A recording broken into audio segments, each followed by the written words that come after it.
উৎসবের সাথে আমার বন্ধুত্বটা একদম স্কুলের ১ম দিন থেকেই। ছোটবেলা থেকে আমি শান্ত স্বভাবের ছিলাম। আর উৎসব ছিল প্রচণ্ড চঞ্চল। ১ম দিন থেকেই আমার শান্ত স্বভাবটা ও ঠিক মেনে নিতে পারেনি। এক প্রকার জোর করেই আমার সাথে বন্ধুত্বটা করেছিল ও। সেই থেকে শুরু হলো আমাদের বন্ধুত্ব। আজ কতগুলো বছর যে হয়ে গেল তার হিসেব নেই। প্রভা বিস্ময়ভরা কণ্ঠে বলল। ঠিক বলেছেন। আমি নিজে হিসেব করতে গিয়ে হিমশিম খাচ্ছি। হুম, ক্লাস 6 অব্দি আমার জীবনটা খুব ভালো কেটেছিল। আমাদের বংশটা বেশ নামকরা ছিল। চৌধুরী বংশ। সমাজের উঁচু স্তরের মানুষদের মাঝে আমাদের গণ্য করা হতো। হঠাৎ করে বাবার ব্যবসায় ধস নামলো। তার কারণটা ছিল কুসঙ্গ। মানে? মানেটা হলো সারা জীবন নিজের বুদ্ধি দিয়ে ব্যবসা চালানো, আমার বাবা হুট করে অন্যের বুদ্ধিতে ব্যবসাটা চালাতে শুরু করলো। একের পর এক লস হতে শুরু করলো। ৬ মাসের মধ্যে আমরা ধার দেনায় জর্জরিত হয়ে গেলাম। এই ৬ মাসের মাঝে বংশ গৌরব অনেকটাই হারিয়ে গেছে। সেই গৌরবের প্রদীপটা তখন নিভু, নিভু জ্বলছিল। যে কোনো সময় নিভে যেতে পারে। পাওনাদাররা বাড়িতে এসে ঝামেলা করা শুরু করলো। হুমকি দিতে লাগলো। মা অসুস্থ হয়ে গেল অতিরিক্ত চিন্তায়। তারপর একদিন আমি বুঝতে পারছি আপনার কষ্ট হচ্ছে এগুলো বলতে। থাক, বলতে হবে না। কষ্ট, কষ্ট আর হয় না। এই বুকে কষ্ট সয়ে গেছে। ও জানে যে ওকে কষ্ট পেতেই হবে, তাই আর নতুন করে মন খারাপ করে না। আন্টি কি কোনো অসুস্থতার কারণে মারা গিয়েছিলেন? নাকি এইসব চিন্তা থেকেই? অতিরিক্ত চিন্তা করতে, করতে অসুস্থ হয়ে গিয়েছিল আমার মা। আমার মা-বাবার সংসারে কোনো অশান্তি ছিল না। কিন্তু একটা সময় এমন পর্যায়ে চলে গেল যে রোজ রাতে বাবা-মায়ের মাঝে ঝামেলা হতো।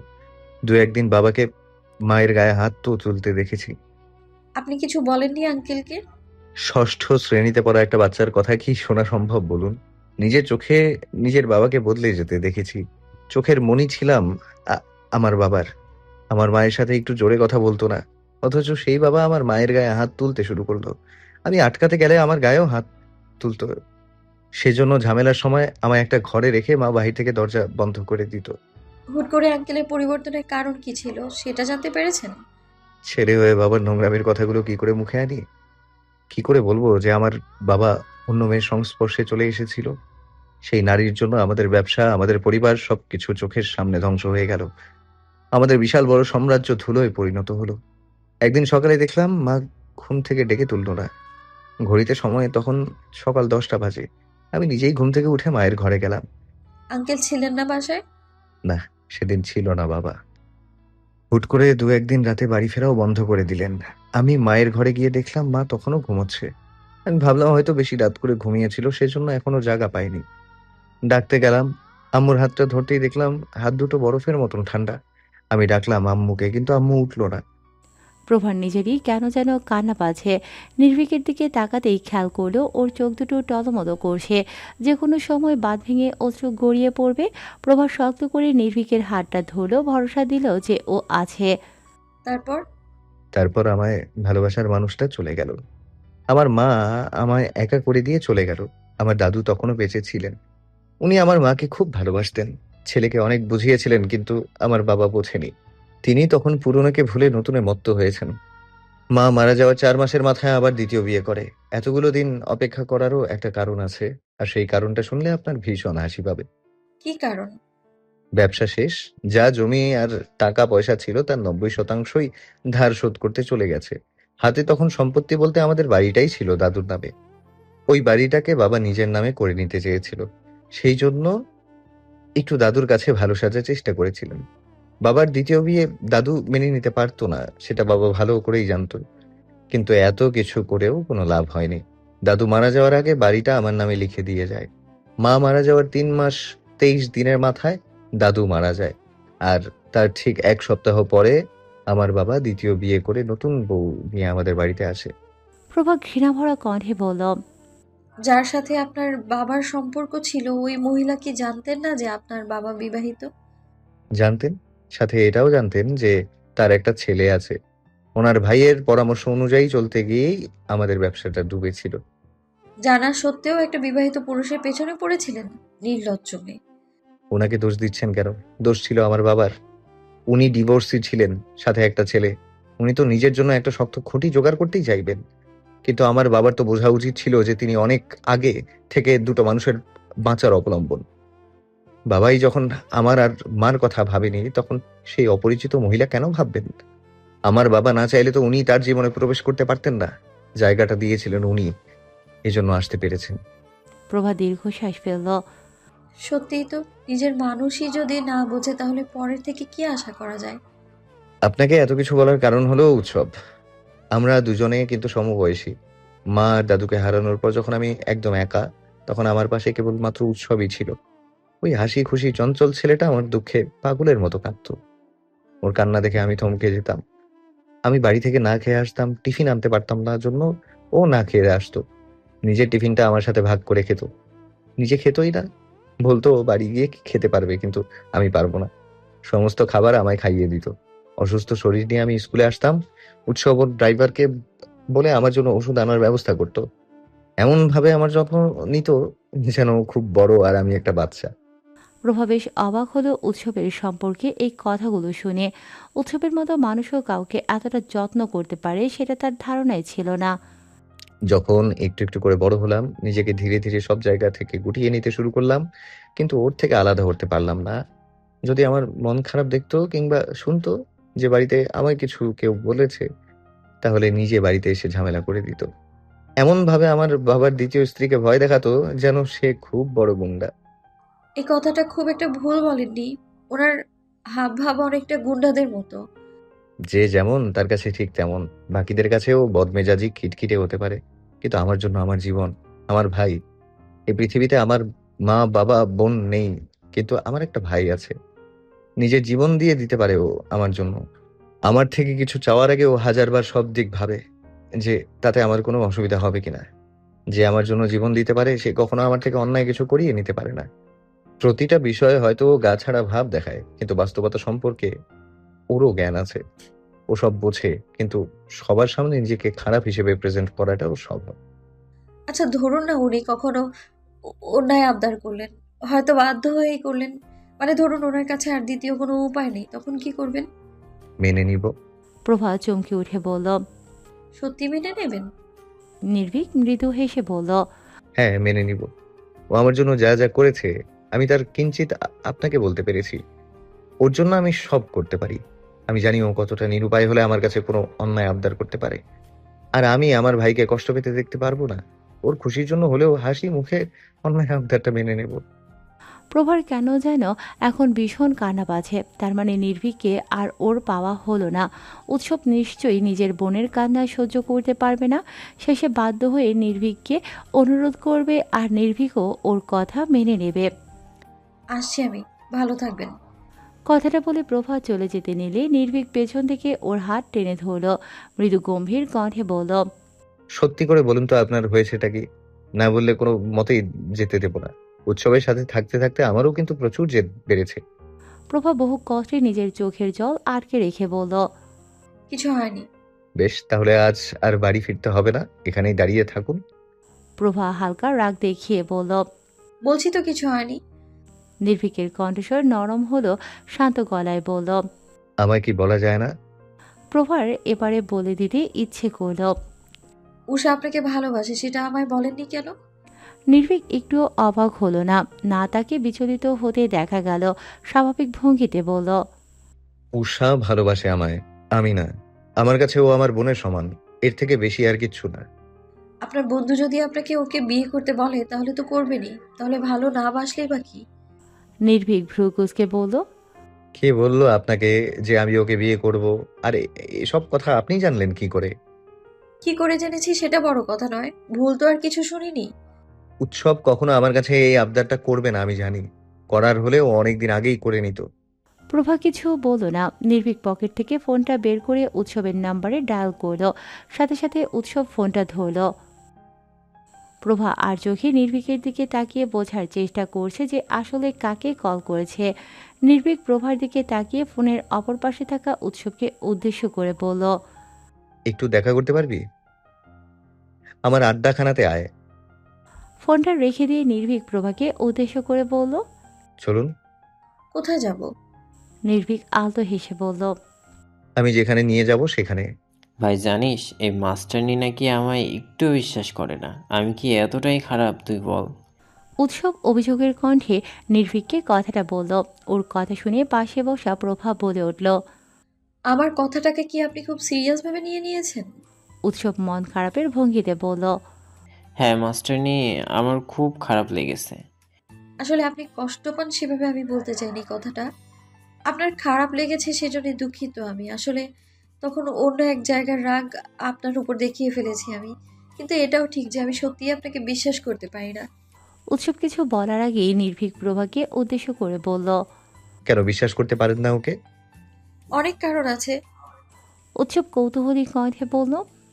কি কি কারণ আছে মাস্টারনি, বলুন তো শুনি। দেখুন আমি সত্যি কথা বলছি। আপনার খারাপ লাগলেও আমার কিছুই করার নেই। প্রথমত আপনার কথাবার্তার ধরন। আমি বুঝি আপনি মানুষটা হয়তো ভালো, কিন্তু আপনার কথাবার্তা একটুও ভালো লাগে না আমার। হ্যাঁ, আপনি হয়তো মজা করেন, কিন্তু সবসময় মজা ভালো লাগে না। আর মজার মাঝে অশ্লীল ভাষাগুলোও ভালো লাগে না। আচ্ছা ঠিক আছে, আজ থেকে এসব কথা বলবো না। আর কি কারণ? ফ্লার্টিং, মেয়েদের সাথে আজে বাজে কথা বলা। আমি জানি আপনি ঈশ্বরের মতো না, কিন্তু তবুও ওকে অপছন্দের একটা কারণ মেয়েদের সাথে ওর অবাধ মেলামেশা। ভালোবাসা নিয়ে আপনি একদমই সিরিয়াস না। একটা মেয়ের সাথে কথা বলা, রিলেশনে যাওয়া আপনার কাছে খুবই সাধারণ ব্যাপার এটা। মেয়েদের সাথে ফ্লার্টিং করা, মেসেজে কথা বলা, আমি জানি না কি কি বলেন, এগুলো একদমই ভালো লাগে না আমার। এসব কারণে আপনার সম্বন্ধে আমার মনে একটা বিরূপ ধারণা জন্মেছে, যার কারণে ঠিক বিশ্বাস করে উঠতে পারি না আমি। আরে ওসব তো আমি মজা করি। আপনি বলুন, আপনার সাথে কখনো করেছি আমি এসব কিছু? না করেনি তা ঠিক আছে, কিন্তু তারপরেও আপনার সাথে একা থাকতে আমার অস্বস্তি হয়। প্রভার কথাগুলো উৎসবের কাছে অযৌক্তিক লাগলো না। যেসব মেয়েদের সাথে ফ্লার্ট করে তাদের কাছে এই ব্যাপারগুলো খুবই সাধারণ, কিন্তু প্রভা সেই মেয়েগুলোর থেকে অনেক আলাদা। ওর কাছে ব্যাপারগুলো খারাপ লাগাই স্বাভাবিক। এসব ছেড়ে দিলে তো আপনি আমায় বিশ্বাস করতে পারবেন। আগে ছাড়ুন, তারপর দেখা যাবে। কি কি ভাবছেন, ছাড়তে পারবো না? এতদিনের অভ্যাস, যতটা সহজ ভাবছেন না অতটা সহজ হবে না একেবারে ছাড়া। উৎসব ঠোঁট বাঁকিয়ে হেসে বলল। উৎসব মির্জাকে আপনি এখনো ঠিকঠাকভাবে চিনে উঠতে পারেননি মাস্টারনি। আমি যখন একবার ভেবেছি ছাড়বো, তার মানে ছাড়বই। এখন থেকে যদি আমার সামনে সিনেমার নায়িকারাও চলে আসে, তারপরও এই উৎসব মির্জা ওদের দিকে আর তাকাবে না। আজ থেকে সব মেয়েরা আমার বনি। উৎসবের শেষের কথাটা শুনে প্রভা হেসে উঠল। যাক, আপাতত এই সমস্যার সমাধান হলো। চার কাপের চুমুক দিয়ে নির্ভীক উৎসবের উদ্দেশ্য করে বলল। উষা কি তোকে আমার ব্যাপারে আর কিছু বলেছিল উৎসব? নির্ভীকের কথাটা যেন উৎসব ঠিক বুঝল না, এমন ভঙ্গিতে বলল। কি বলবে? উৎসবের এমন প্রশ্ন শুনে প্রভা ভাবল যে উৎসব হয়তো এ বিষয়ে কিছু জানে না এখনো, কিন্তু নির্ভীক তা ভাবল না, ভ্রুজোড়া কুঁচকে বলল। তুই জানিস আমি কিসের কথা বলছি। উৎসব মনে করার ভঙ্গিতে হালকা হেসে বলল। ও হ্যাঁ, এবার মনে পড়ছে। না, কিছু বলেনি। কিছু ভেবেছিস এই বিষয়ে? উৎসব স্বাভাবিক কণ্ঠে বলল। এখানে ভাবার কি আছে, দুজনে রাজি থাকলে ভাবতাম। কিন্তু যেহেতু একজন রাজি নেই, সেহেতু এই নিয়ে ভাবার কোনো প্রশ্নই আসে না। যদি উষা তোকে আমার সাথে কথা বলতে বলে তাহলে? তুই জানিস তোর অনুরোধ আমি ফেলতে পারবো না। সাথে এটাও জানিস উষাকে আমি নিজের বোনের নজরে দেখি। তুইও খুব ভালো করে এটা জানিস নির্ভীক, যে আমি তোকে ভাই ডাকি। এই আবদার আমি তোর কাছে কখনোই করব না। আমি জানি কখনো না কখনো উৎসাহ আমাকে এই কথাটা ঠিকই বলবে। সেই সময়ের জন্য আমি নিজেকে প্রস্তুত করে রেখেছি। ছোট ছোট তো আবেগটা বেশি। তোর ইচ্ছের বিরুদ্ধে গিয়ে অন্যায় আবদার আমিও করব না। আমার উপর তোর অনেক অভিযোগ, তাই না উৎসব? না, ভালো না বাসতে পারলে কি করবি? মানে বিরুদ্ধে গিয়ে হয়তো সব করা যায়, কিন্তু কাউকে ভালোবাসা যায় না। আমি জানি তোকে বললে তুই হয়তো উষার প্রস্তাবে রাজি হয়ে যাবি। হয়তো তোরা বিয়ে করবি, সংসার করবি, কিন্তু তুই মন থেকে কখনো ওকে ভালোবাসতে পারবি না। উষা ছোট, ও ভাবছে এতেই সুখ। কিন্তু একসময় তোর তোর থেকে সত্যিকারের ভালোবাসা না পাওয়া ওর জীবনকে বিষাক্ত করে তুলবে। প্রভা শুধু চুপচাপ বসে ওদের দুজনের কথা শুনছে। নির্ভীকের এত আত্মবিশ্বাসের কারণটা এবার ওর কাছে স্পষ্ট হলো। উৎসব নিজের বোনকে কষ্ট দেবে, কিন্তু তবুও নির্ভীককে কষ্ট দেবে না। প্রভা এবারে অন্তত নিশ্চিন্ত হলো যে উৎসব অন্তত কখনো নির্ভীককে জোর করবে না। কিন্তু উষার জন্য খারাপ লাগছে, মেয়েটা খুব ভালো। যদি নির্ভীক ওকে ভালোবাসতো তাহলে প্রভা নিঃশব্দে ওদের দুজনের মাঝ থেকে চলে যেত। কোনো সম্পর্কে সে তৃতীয় ব্যক্তি হতে চায় না। কিন্তু এখানে তো ওদের মাঝে কোনো সম্পর্ক নেই। সেদিক থেকে ধরলে প্রভা আর নির্ভীকের মাঝেও কোনো সম্পর্ক নেই। কিন্তু তাও নির্ভীকের কয়েকটা আচরণ দেখে মনে হয় যে ও প্রভাকে পছন্দ করে। ওদের কথাবার্তার মাঝে সেখানে তিশান এলো। তিশানকে দেখতে পেয়ে প্রভা আর নির্ভীক অবাক হলেও উৎসব একটুও অবাক হলো না, কেননা আসার সময় ওই তিশানকে আসতে বলেছে। কি খবর দেবদাস? উৎসবের এমন প্রশ্নে তিশান কিঞ্চিত হেসে বলল, নতুন নাম দিয়ে দিলে ভাইয়া। হ্যাঁ, আজ থেকে তুমি দেবদাস। তুমি প্রিয়র দেবদাস। উৎসবের মুখ থেকে এমন কথা শুনে ভরকালো তিশান। আশেপাশে এলোমেলো দৃষ্টি ফেলে অগোছালো কণ্ঠে বলল, এসব আবার কোন ধরনের সম্বোধন? বড় লোকের বাচ্চা, আমি পিওর দেবতার সাথে যাব কেন? সে তো তোমার বন্ধু, কিছুদিনের মাঝে ওর দেবদাস হয়ে যাবে। তিশানের এই কথাটা শুনে তিনজনে একযোগে বলে উঠল। কেন বন্ধু? কথাটা বলে তিনজনের দিকে তাকালো। ওদের কৌতূহল দেখে তিশান হেসে উঠে বলল, জানার দেখছি খুব আগ্রহ, কিন্তু কষ্ট পেলাম এটা ভেবেছে তোমরা কোনো বন্ধু সেটা আন্দাজ করতে পারলে না। এই যে বড় লোকের বাচ্চা, তোমার টুনের বাপ সেই বন্ধু। হ্যাঁ, টুনির মা তোমার প্রিয়র দেবদাস। এলাই মাথা ঘুরেও না প্লিজ। আসল দেবদাসকে সেটা একটু ভালো করে বলো তো। আরে ভাইয়া, আমাদের নির্ভর প্রিয়র প্রেমে হাবুডুবু খাচ্ছে, কিন্তু বেচারা বুঝতেও পারছে না যে জীবন ওকে এমন এক পর্যায়ে নিয়ে গিয়ে দাঁড় করাবে যে ও চেয়েও সাঁতরে কুল খুঁজে পাবে না।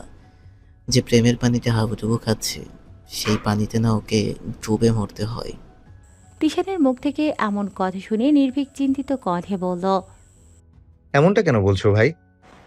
প্রিয়র পরিবার সম্বন্ধে তোমাদের কোনো আন্দাজ নেই।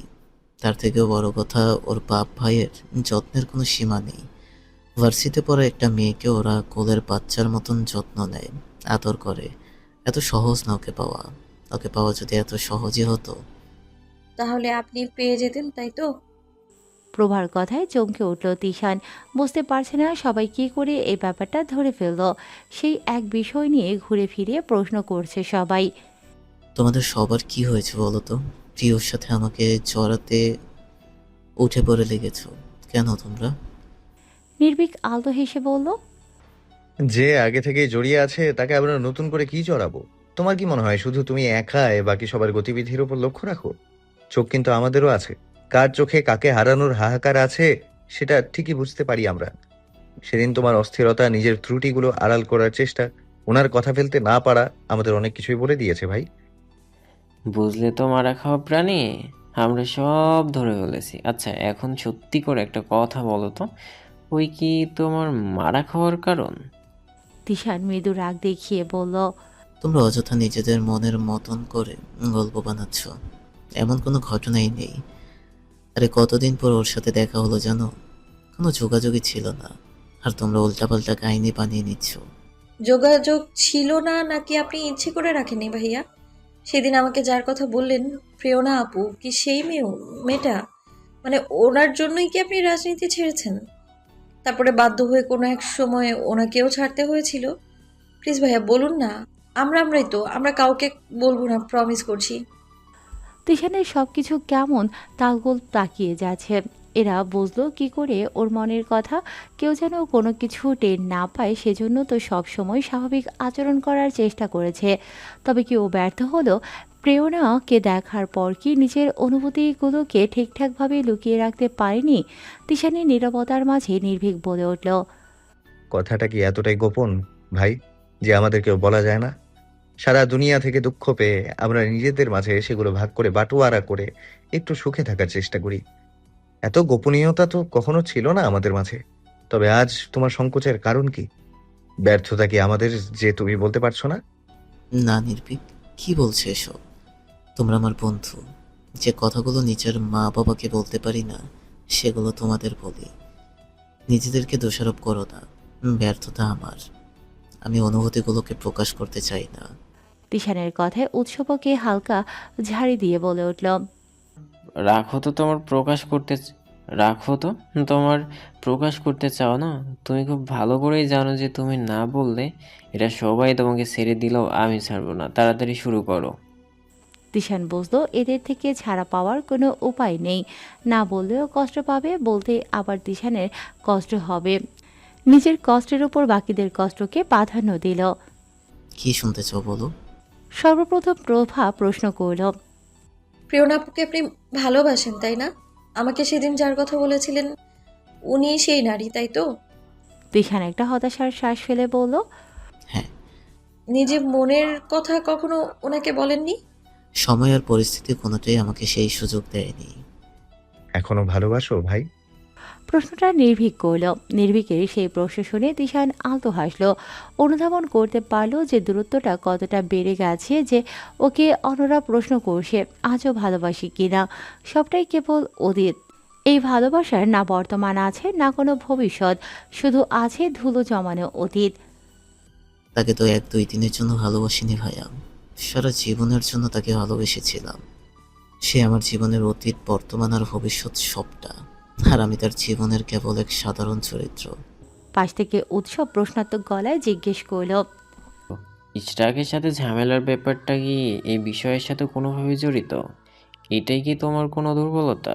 এছাড়া তো আর কিছু চোখে পড়ছে না আমার। তিশান একটা লম্বা শ্বাস নিয়ে বলল। হ্যাঁ, এটাই আমার দুর্বলতা। কখনো কোনো পিছুটান ছিল না, কোনো দুর্বলতা ছিল না। এই মেয়েটা তিশান শিকদারের পিছুটান হয়ে দাঁড়িয়েছিল। সব থেকে বড় দুর্বলতা ছিল ওই মেয়েটা। তাকে ভালোবেসে আমার ধ্বংস হয়েছে, আর আমি সেই ধ্বংসকেই ভালোবাসি। তাকে ভালোবেসে যদি আমায় জীবনটা বিলিয়ে দিতে হয়, তবু আমি হাসি মুখে বলবো যে আমি তারপরেও তাকে ভালোবাসি। উৎসব নাকমুখ কুঁচকে বিরক্তিকর কণ্ঠে বলল। উম, মরার ভালোবাসা রে, এই জন্যই আমি এসব প্রেম ভালোবাসার মাঝে যাই না। তোমার কি মনে হয় আমি যেতে চেয়েছিলাম? সেই মেয়েটা আমায় তাকে ভালোবাসতে বাধ্য করেছে। ছোটবেলায় যখন আমরা একই বাড়িতে থাকতাম, সারাদিন আমার পিছু পিছু ঘুরতো। তিশান ভাই, তিশান ভাই বলে সারা বাড়ি মাথায় তুলে রাখতো। মেয়েটা বড্ড সরল, কোনো জটিলতা প্যাঁচ নেই ওর মনের মাঝে। ওর পুরো গোষ্ঠী অহংকারে ভরা, অথচ এই মেয়েটার মনে কোনো ভেদাভেদ নেই। ইশরাকের সাথে ঝামেলা হয়েছিল কি নিয়ে সেটা আগে বলেন। এক এক করে বলি। আচ্ছা বেশ, বলো। প্রিয়র একটা ভাই আছে, প্রিয়াস। আমরা দুজনে সমবয়সী। ছোটবেলা থেকে ও আমার বেস্ট ফ্রেন্ড ছিল। সে কি ভালোবাসা, সেদিনগুলো বলার মতো না। তোমার আর নির্ভীকের বন্ধুত্ব যেমন, আমাদের বন্ধুত্বটাও ঠিক তেমনই ছিল। না, তোমাদের সাথে তুলনা দিয়ে হয়তো ভুল করলাম। আমরা নিঃস্বার্থভাবে ভালোবাসো। তোমরা নিঃস্বার্থ হয়ে ভালোবাসো একে অপরকে। আরও ছিল স্বার্থপর বেঈমান। উৎসব গর্বের সাথে বলল। তা তো অবশ্যই, আমার ভাইয়ের মতন আর কেউ হবে না। তিশান আলতো হেসে বলল। আফসোস আমি একটা নির্ভীক পেলাম না। আগে ওদের থেকে আমাদের আর্থিক অবস্থা অনেক ভালো ছিল। আমার চাচা ওর স্কুলের বেতন দিয়ে পারতো না, বই খাতা কিনে দিতে পারতো না। আমার বাবা দিত। অথচ এই শালা বেঈমান বড়লোক হওয়ার পর আমাকে ভুলে গেল। শালা এমন ভাব করতো আমি ওর চাকর হওয়ার যোগ্য না। কথার মাঝে একটু বিরতি নিয়ে তিশান পুনরায় বলা শুরু করল। পড়ালেখার আগে থেকেই ভালো ছিলাম। ঢাকার বাইরে বিশ্ববিদ্যালয়ে চান্স পেয়েছিলাম। আমি পরীক্ষা দিতে চাইনি ঢাকার বাইরে কোনো পাবলিকে, কিন্তু বাবা মায়ের চোরাচুরিতে দিতে বাধ্য হয়েছিলাম। চান্স পাওয়ার খবরটা কাউকে জানাইনি। প্রভা আতকে উঠে বলল। কেন ভাইয়া? একটা সিট পাওয়ার জন্য সবাই কান্নাকাটি করে আর আপনি চান্স পেয়েও ভর্তি হননি? তিশান আলতো হেসে আনমনে বলল। তাকে একদিন না দেখে থাকতে পারতাম না। তাকে ছেড়ে এতটা দূরে আমি কখনোই যেতে চাইনি। ভয় হতো যদি আমি চলে যাওয়ার পর ওর জীবনে অন্য কেউ চলে আসে, যদি আমাকে আমার প্রিয় ভুলে যায়। খুব ভালোবাসি ওকে, খুব ভালোবাসি। আমার কথাগুলো শুনে তোমাদের হাসি পাচ্ছে তাই না? নির্ভীক হালকা রাগী কণ্ঠে বলল। তুমি কি আমাদের কৌতুক শোনাচ্ছ যে হাসি পাবে? তোমার চোখ দুটো তো টলমল করছে, আর আমরা সেখানে পাগলের মতন হাসবো? তিশান অন্যদিকে মুখ ঘুরিয়ে শার্টের হাতায় নিজের চোখ দুটো মুছে নিল। বরাবরের ন্যায় মুখে একটা হাসি ফুটিয়ে তুলে বলল। আজ তোমাদের আমার দুর্বলতাটা দেখিয়ে দিলাম। যাকে তারপর ভর্তি হলাম এই কলেজে। বাড়িতে কথা শুনতে হতো ভালো কলেজে চান্স না পাওয়ার জন্য, কিন্তু সেসব মুখ বুঝে সহ্য করে নিতাম। দিন শেষে ওর মুখে একটা মিষ্টি হাসি দেখে সব ভুলে যেতাম। প্রয়াসকে আমি সব বলতাম। একদিন হুট করে ওকে প্রিয়র কথাটাও বলে দিলাম। ওর দিক থেকে তখন একটু দূরত্ব তৈরি হলেও বন্ধুত্বটা ভালোই চলছিল। শালা বেঈমান, নিশ্চয়ই বেঈমানি করেছে, তাই না? উৎসবের কথার প্রেক্ষিতে তিশান এবার শব্দ করে হেসে উঠিয়ে বলল, না, তখনও বেইমানি করেনি, বরং ও আমাকে খুব একটা ভালো সংবাদ দিয়েছিল। প্রভা কৌতূহলী কণ্ঠে বলল, আমার কি বাবা সংবাদ? নাকি অনেক আগেই চাচাকে বলে রেখেছিল আমার সাথে প্রিয়র বিয়ে দেওয়ার কথা। চাচাও প্রথমে রাজি ছিল, কিন্তু ততদিনে অবশ্য ওনার সেই ইচ্ছেটা বেশ অনেকটাই মরে গেছে। কিন্তু কেন জানি প্রয়াস একটু একটু চাইছিল আমার হাতে ওর বোনকে তুলে দিতে। কিন্তু ও আমায় শর্ত দিয়েছিল যে আমাকে আগে ভালো একটা ভালো একটা কিছু করতে হবে, নিজের পায়ে দাঁড়াতে হবে। আমি যদি ভালো কোনো চাকরি পাই তাহলে ও নিজের দায়িত্ব নিয়ে প্রিয়র সাথে আমার বিয়েটা দিবে। বাহ, বেশ ভালো বলেছিলেন তো। শুনে তো মনে হচ্ছে উনি মানুষটা এতটাও খারাপ ছিলেন না। ছিল না তো খারাপ, কিন্তু ওর দেওয়া কথাটা কথাই হয়ে গেল। তারপর রাজনীতিতে জড়িয়ে পড়লাম। কেউ অবশ্য জানতো না এই বিষয়ে। একদিন প্রয়াস জেনে গেল। একে একে বাড়ির সবাই জানতে পারলো। প্রচুর বকা খেলাম।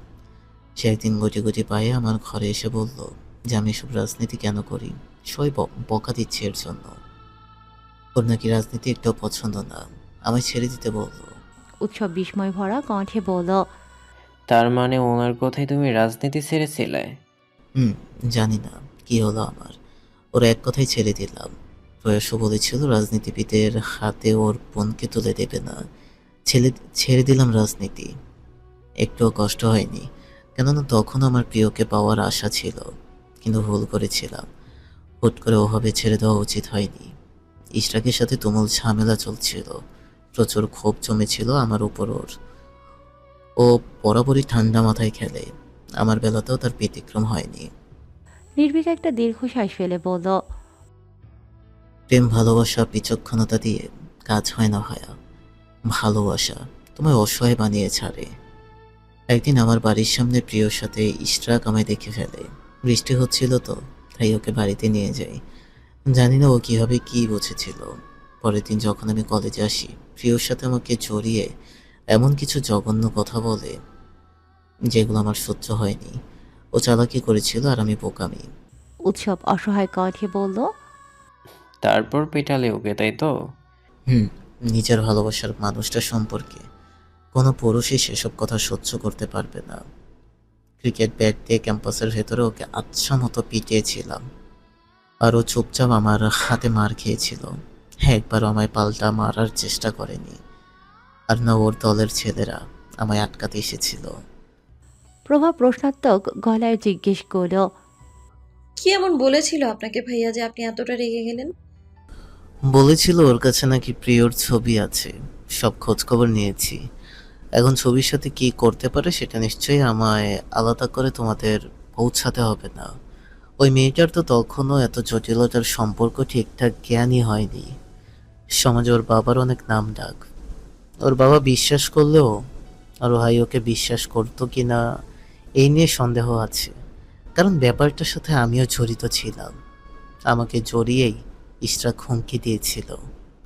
প্রভা ঘৃণা ভরা কণ্ঠে বলল, আসলেও যে উনি একটা অমানুষ সেটা আজ স্পষ্ট প্রমাণ পেলাম। হুম, আর আমি জানতাম আমার উপর রাগ থেকে ইশরাক সব করতে পারে। যাকে ভালোবাসি তাকে বদনাম হতে দিয়ে কি করে। ও প্রিয়কে প্রাণে মারার হুমকি দিয়েছিল। বলেছিল ওকে তুলে আনতেও ওর বাঁধবে না। ইশরাকের হাতে তখন ক্ষমতা ছিল। সেদিন ওকে মারার পর কর্তৃপক্ষ আমায় ডাকে, কিন্তু তার আগে ইশরাক আমায় ডেকেছিল। আপনি গিয়েছিলেন? না গিয়ে কোনো উপায় ছিল না। সেই প্রথম ইশরাককে আমি বিশ্বাস করতে বাধ্য হয়েছিলাম, এবং ইশরাক ওই প্রথম নিচের দেওয়া কথাটা রেখেছিল। উৎসবের আর ধৈর্য কুলোচ্ছে না, তাড়াহুড়ো কণ্ঠে বলল, ভাই তাড়াতাড়ি বলো তো, টান টান উত্তেজনার মুহূর্ত এটা। ও জানতো আমার ছাত্রত্ব বাতিল করা হতে পারে। আমি যদি নিজের পক্ষে কিছু না বলি ব্যাপারটা আরো সহজ হবে। সম্পূর্ণ দায় নিজের কাঁধে নিয়ে নেই। বলি যে ব্যক্তিগত আক্রোশ থেকে ইশরাককে মেরেছিলাম।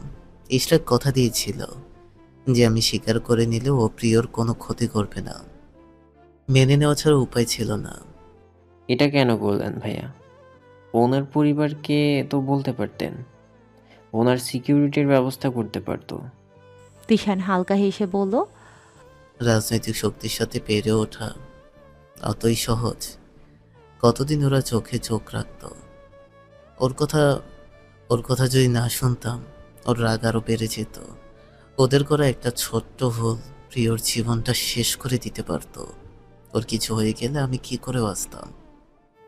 তিশান ভাই তো নির্ভয়ের বন্ধু বাবা, সেই জন্য ওনাকে দেখতে এসেছে। হুট করে প্রেরণার কণ্ঠ পেয়ে সবাই চমকে উঠল। নির্ভয় আর প্রেরণাকে দেখে সবাই ভীষণ অবাক হলো। তিশান বিস্ময় ভরা কণ্ঠে বলল, তুমি এই সময় এখানে কি করছো?